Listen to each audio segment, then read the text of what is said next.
Invite a Budget Blinds style consultant to show you how to transform your rooms just by changing your window coverings. Canada's #1 choice for window coverings. Visit budgetblinds.ca today. Moses joins us on our desk for a first look at sports. Now it's back to square one for the Lloydminster Red Dogs after suffering their first loss in 3 seasons. Yeah, it was tough. You could either blame the defensive, miscues in the game, the weather also playing a bit of a factor.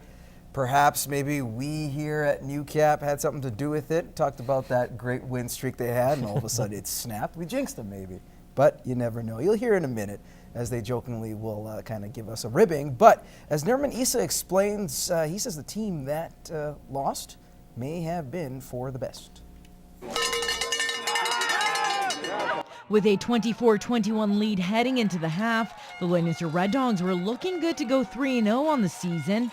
But the Parkland Predators had other ideas and scored 19 unanswered points to hand the Dogs their first loss in 3 years. I had a bad feeling all week last week, honestly. It wasn't just because you came and jinxed us. I just felt that we were getting complacent, and the guys start reading the headlines, and they haven't lost in 3 years, and it's just they almost seemed like they thought all they had to do was show up and they'd win, and they found out quick, like, if you get up against a good football team, you better bring your A game, because you have to do a lot more than show up. Well, I think we had a pretty good game, but we just had a couple mistakes at the wrong times. We had a couple fumbles, a few picks. While the team isn't happy the win streak is over, they're billing it as a lesson learned. You never want to lose, but when I look at the game film, full marks to the Predators for the win. They actually played a pretty good game. They managed to find holes in our defense that other teams couldn't find over the previous 2 games, and they stopped us pretty good in the second half on offense as well. Those defensive breakdowns proved costly. The team rushed for 251 yards and threw for 190, but still came out on the wrong side of a 40-24 game. Now for third-year running back Quinn McPherson, he rushed for a personal best 102 yards, all while experiencing his first loss in a Dogs uniform. Sometimes you need to lose so that you learn from your mistakes to move on to do better, so then you can progress each week. Forget about that game, focus on the next one, and just get better from there. And just remember that feeling of loss, just let it burn inside you for the next few games, because it sucks. The team will look to bounce back from this loss as they take on the Edmonton Chargers this Friday night. Both have 2-1 records. Nerman Issa, Newcap Sports. All right, to baseball, the Northwest Prairie Pirates prepare for their 2nd annual Pirate Silent Auction and Comedy Night this Friday. Now, this year's event will have several items up for bid, from autographed memorabilia to jerseys.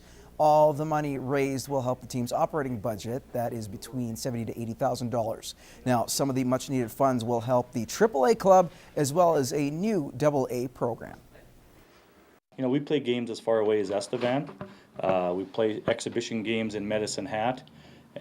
We're carrying 27 to 30, kids this year, so it's kind of, we have to take a bus, and to turn those wheels, it takes a lot of money. So and the boys are put up in hotels, and we subsidize a little bit of their food, and they work real hard, so we want to treat them fairly well and travel, as safe as possible too.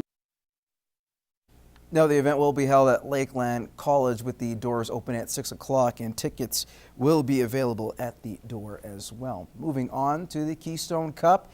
It got underway this morning, kicking things off. The host Cold Lake Ice taking on the North Edmonton Red Wings. The Ice would open the scoring 2 minutes into the contest, courtesy of Devin Hascarl.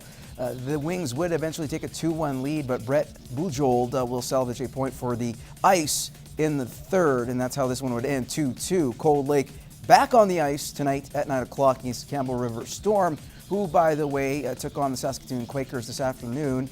And Campbell River goes on to the 4-2 victory. Also, games going underway. The Selkirk Fishermen and Thunder Bay Northern Hawks are in the 3rd period, tied up at 2 apiece.